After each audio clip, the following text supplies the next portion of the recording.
Dévotion journalière. Église la foi apostolique. Lecture biblique, Hébreux chapitre 9, versets 11 à 28. Il est entré une fois pour toutes dans le lieu très saint, non avec le sang des boucs et des veaux, mais avec son propre sang, ayant obtenu une rédemption éternelle. Hébreux chapitre 9, verset 12. Il y a quelque temps, ma famille et moi-même étions allés visiter le Miniature World à Victoria, BC, au Canada. J'avais décidé que les promoteurs de cette attraction touristique lui donnent le slogan le plus approprié, le plus grand des petits spectacles du monde. Nous nous étions laissés captiver par le plus petit atelier de scierie du monde, les plus grandes maisons de poupées du monde, un modèle extensif du système ferroviaire canadien, et bien plus encore.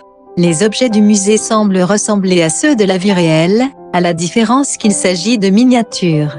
L'attrait des miniatures réside dans leurs nombreux et fins détails, imitant par ceux-ci les objets réels qu'ils représentent.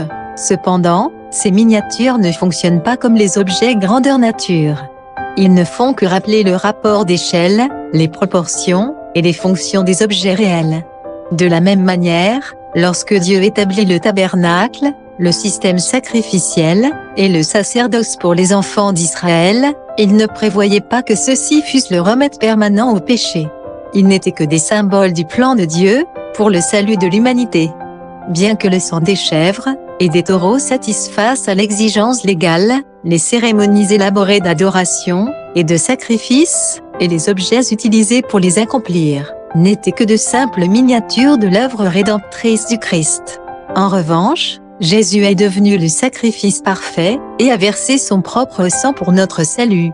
Son sang rédempteur est appliqué sur le cœur du pécheur, lui donnant une victoire à la fois légale et morale. Parce que son sang purge la conscience, il fournit un remède au péché en attaquant le péché à la racine, le cœur. L'offrande sacrificielle de Jésus était si complète, si immaculée, et si acceptable pour Dieu, qu'il n'a dû s'offrir qu'une seule fois pour toutes les générations de l'humanité. Son sacrifice était l'accomplissement ultime de tout ce que représentaient les sacrifices de l'Ancien Testament. Quel privilège est le nôtre d'obtenir la rédemption éternelle par le Christ. Contexte. Le sacrifice de Jésus-Christ porte à travers l'ère de l'Ancien Testament, et s'étend jusqu'à la dispensation du Nouveau Testament.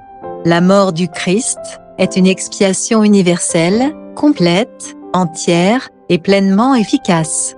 Cette œuvre pour les Juifs, et les gentils, a été profitable à ceux qui vécurent avant le temps du Christ, aussi bien qu'à ceux qui ont vécu pendant, et après sa vie sur terre, et l'est aussi de nos jours.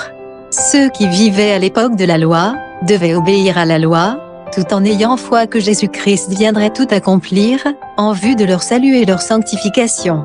L'obéissance seule ne les rendrait pas saints, pas plus que l'obéissance au commandement du Christ aujourd'hui n'a pas d'effet sans la foi. Jésus a fourni l'expiation pour le monde entier, et l'a étendue à tous les âges, et pour tous les temps. Dans Hébreux chapitre 9, verset 15, l'auteur se réfère à la nouvelle alliance. Le mot alliance est traduit dans d'autres endroits par testament.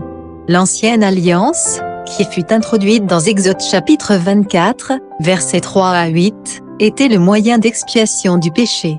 Dans l'ancienne alliance, 4 entités distinctes étaient impliquées. Le tabernacle, où résidait la présence de Dieu. Le pécheur, qui avait un besoin vital de s'approcher de Dieu. Le sang d'un animal sans tache, sacrifié pour accorder le pardon au pécheur. Le souverain sacrificateur, qui accomplissait le sacrifice.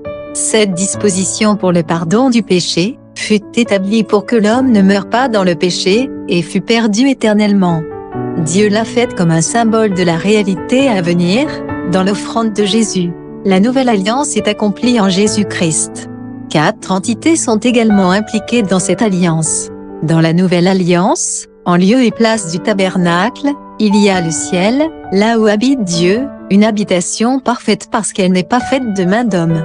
Comme sous l'ancienne alliance, l'homme est dans un état de pécheur, et a désespérément besoin de s'approcher de Dieu.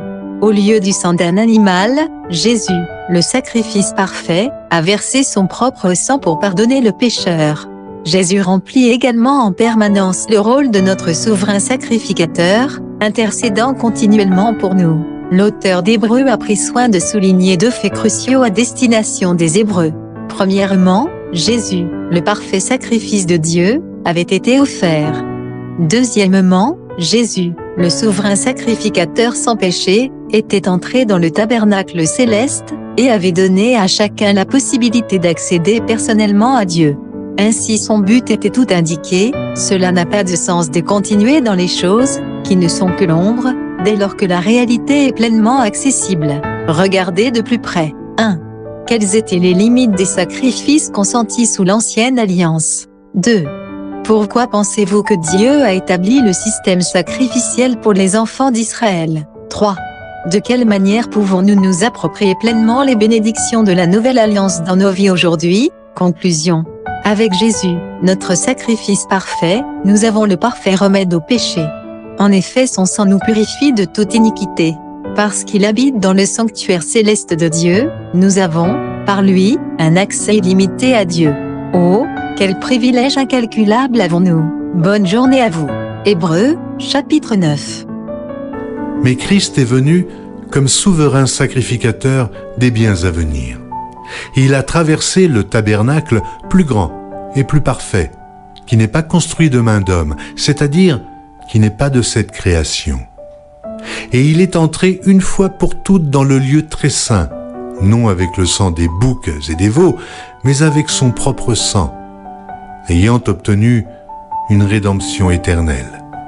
Car si le sang des taureaux et des boucs et la cendre d'une vache répandue sur ceux qui sont souillés sanctifie et procure la pureté de la chair, combien plus le sang de Christ qui, par un esprit éternel, s'est offert lui-même, sans tache à Dieu. Purifiera-t-il votre conscience des œuvres mortes afin que vous serviez le Dieu vivant?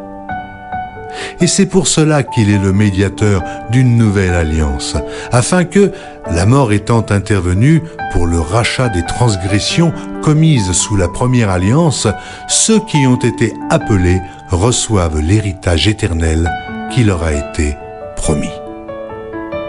Car là où il y a un testament, il est nécessaire que la mort du testateur soit constatée. Un testament, en effet, n'est valable qu'en cas de mort, puisqu'il n'a aucune force tant que le testateur vit. Voilà pourquoi c'est avec du sang que même la première alliance fut inaugurée. Moïse, après avoir prononcé devant tout le peuple tous les commandements de la loi, prit le sang des veaux et des boucs avec de l'eau, de la laine écarlate et de l'hysope, et il fit l'aspersion sur le livre lui-même et sur tout le peuple en disant « Ceci est le sang de l'alliance que Dieu a ordonné pour vous. » Il fit pareillement l'aspersion avec le sang sur le tabernacle et sur tous les ustensiles du culte. Et presque tout, d'après la loi, est purifié avec du sang, et sans effusion de sang, il n'y a pas de pardon. Il était donc nécessaire, puisque les images des choses qui sont dans les cieux devaient être purifiées de cette manière, que les choses célestes elles-mêmes le fussent par des sacrifices plus excellents que ceux-là. Car Christ n'est pas entré dans un sanctuaire fait de main d'homme, en imitation du véritable, mais il est entré dans le ciel même afin de comparaître maintenant pour nous devant la face de Dieu. Et ce n'est pas pour s'offrir lui-même plusieurs fois qu'il y est entré, comme le souverain sacrificateur entre chaque année dans le sanctuaire avec du sang étranger. Autrement, il aurait fallu qu'il eût souffert plusieurs fois depuis la création du monde. Tandis que maintenant, à la fin des siècles, il apparut une seule fois pour abolir le péché par son sacrifice. Et comme il est réservé aux hommes de mourir une seule fois, après quoi vient le jugement, de même Christ, qui s'est offert une seule fois pour porter les péchés de plusieurs, apparaîtra sans péché une seconde fois à ceux qui l'attendent pour le salut.